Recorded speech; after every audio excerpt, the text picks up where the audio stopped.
Hello everyone, welcome to another Rick's Picks. Today I'm going to be doing my review of the Radiation Ranger from the Toxic Crusader line of figures by Super 7.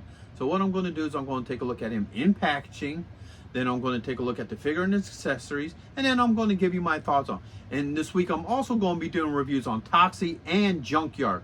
So go ahead and check those videos out as well. And if you like any of these videos, go ahead and subscribe to this channel. It's a small click for you, but it really helped this channel grow. So without any further ado, let's get to the review. So here he is in packaging. I love the packaging for this. I love all these bright colors. You know, it really pops. You got the Toxic Crusader logo here, you know, as seen on screen. The Super 7 logo. Spin her around. Okay. All right, on the top, you got the Ultimates logo. Open it up. All right, you got the figure in this nice clamshell. It looks really nice. You got his name, the Toxic Crusader logo. All right, spinning around to the back. You got this hazmat, you know, triangle here with the Toxic Crusaders, you know, logo. You get this little bit of information about the figure. Okay. And then on the top, you got the Toxic Crusader logo. And your bottom, you got your legal and SKU. So, with all that being said, let's open him up and see what he's about. So, before we start this review, I want to tell you all about a little independent film that's going to be debuting at the end of this month. It's called My Ninja. It's the meme that became a movie. And it's going to be debuting on July 30th at 6 p.m. Eastern Standard Time on the humongous 420 YouTube channel. And it's written, directed, edited, and arranged by Byron Bassett. And it's brought to you by Jump the Shark, Animimi Studios, and Shit Shack Productions. With voice talents from Chris Farley, aka Black Man, Byron Bassett, Gail Kahn, Red Eye Reviews, and also Buff Pro. Special guests include John Migolo, Humongous Fungus of Urungus, Psycho Destructo, Kenny Blankenship, and many more.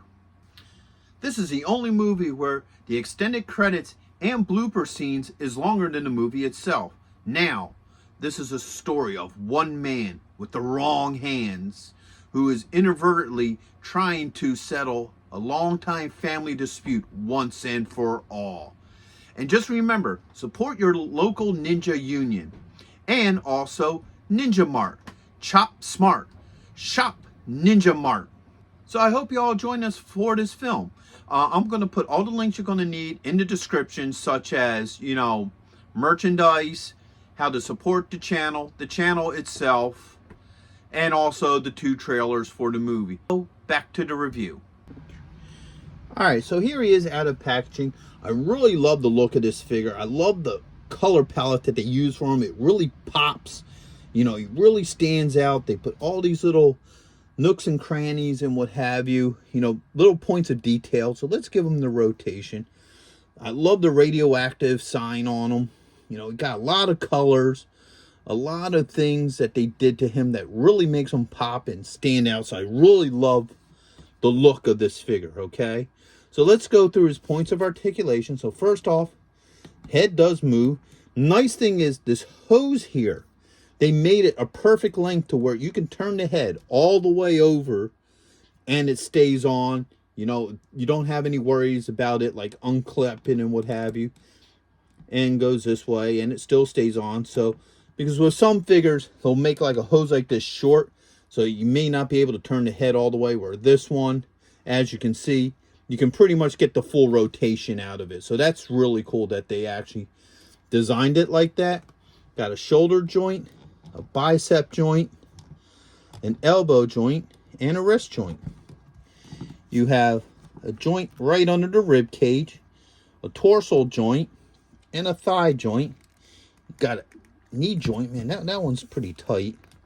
Got a knee joint, an ankle joint, and you also have a bit of a swivel. Now, one of the things I really am liking about these figures is that they're pretty solid and well balanced. So I don't need a stand for these guys. Like, this guy stands perfectly well, and you saw how much I monkeyed around with them.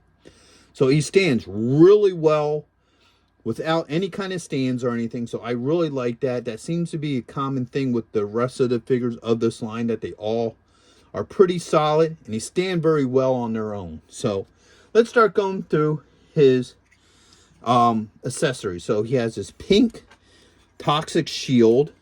All right. He has this really cool backpack. All right.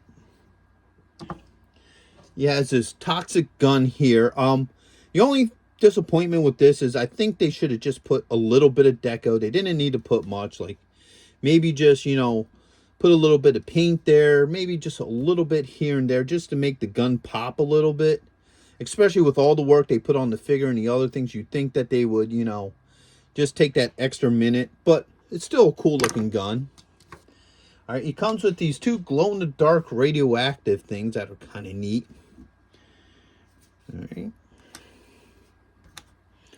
And he comes with a couple of hands. So he comes with a closed fist, two of them. One and two. All right. He comes with two open hands. One and then two. All right. And two trigger hands. So you got this one here. And that one as well. Okay. So let's see how well this stuff works with him. So let's start with the backpack. All right. So what it is, you got two holes here. And you got two plugs right there on the top. So let's see how well this pops in there. All right, it's a little tight fit, but it does go on. You got your two hoses. All right, they just pop in there. So now that we have three hoses on them, let's see how well the head moves. Whoops, that one popped out. All right, that moves very well that way. And that moves very well that way. So even with all the hoses on, he still has a good range of movement to his head. So that's really cool. I really like that, because with some figures, you know, once you hook up hoses, it really restricts movement, where with this figure, it doesn't. So that's a really nice touch. All right. So on the back here, these little glow-in-the-dark thingies just hook onto the back. Whoops. All right. Pop that one on. So they hook on there real nice, real easy. Now let's do some hand swaps here for the weapons. All right, that popped off, no issue. This goes in here. All right, goofy backpack popped off. All right. And this one here. All right, now these hands are weird for him, and I'm going to tell you why. Because when I look at this hand, I think gun hand. All right, I think that that's a hand that used for the gun, but this is actually used for the shield. All right, because when you pop the shield on, it pops on pretty easily onto this hand. As you see, no issues. All right, where the gun does not work very well in that hand at all, and that's just because of how the trigger is set up, and I'll show you. So take that off of there. This doesn't work with this hand. Just sits way too loose. You know, I mean, it could work, but as you see, yeah, it don't work well at all with that hand. All right. He doesn't want to stand. There we go. Where the shield don't work with this hand either, because the thumb gets in the way. So there it goes. Okay, so it will work with this hand. So I'm wrong with that. It'll grip nicely in there. So the shield will work with this one as well. Now let's get into the gun. All right. See this gun? See all this back piece here? It fits in really nice in this hand. All right. Kind of just slides in nicely with this hand. No issues. Like I said, this is a trigger hand here, so you would think that it would, but you got all this stuff going on back here, and it makes it really hard to get that thumb in there. And that's the issue that I'm having here, is that thumb is just doesn't want to work with it. All right. And that's the issue. So this hand doesn't want to work that well with it, which is kind of a shame, because you would think that this would be your hand. You know what I might do, just for fun with this? Hold on, let me pop this off. Okay. Let's play with this for a minute. So I got my trigger finger in there. I got everything else in place. All right. I'm going to take a little screwdriver. Let's see if we could get that thumb in there.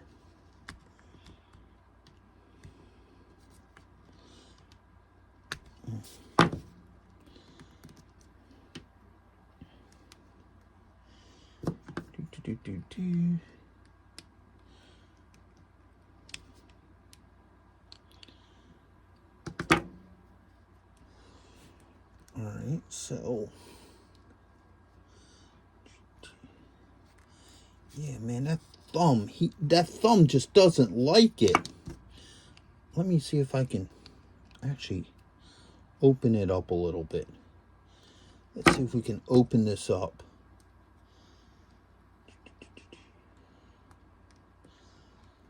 Yeah, see, the problem I'm having here is this thumb is getting crushed in there, all right? And it doesn't want to really sit in there very nicely. All right, like I said, I'm trying to get this screwdriver just to maneuver this thumb around. There we go. All right, there we go. After playing with it, as you see, I eventually got the thumb in there. So let's put his piece back on here. All right, put this back in here. Let's take this hand off. All right, oops. Actually, let's get this out of here. Put this one in here because this is the one for that hand. All right.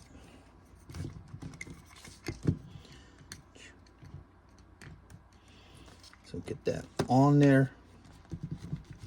Boom.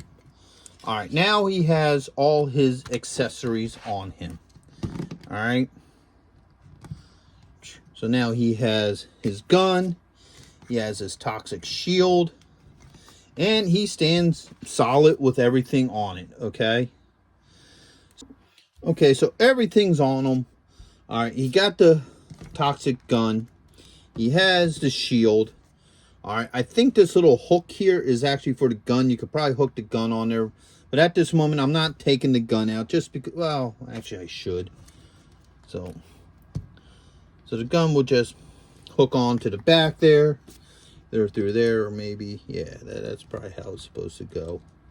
Or through here. However you want to hook it up on there. The gun works there. So overall, I really like this figure. I think he's really cool. He really pops. The only issue I really have with this figure is how much of a pain it is to get his gun into his hand. Because as you all saw, I had a struggle with it for a minute. But eventually it got in there and it works. So, you know, once the gun's in there, it's no longer an issue. But that's my only real problem with this figure. Other than that, he's a really cool figure. He looked great with the rest of your Toxic Avenger figures and other such collectibles. So, with that being said, I hope you all did like this review. If you did, go ahead and hit that thumbs up. And if you haven't subscribed yet, please subscribe. It's a small click for you, but it'll really help this channel grow. So, until the next one, late. Hey, are you going to be in the Philadelphia area between September 9th and 10th? If so, check out RetroCon.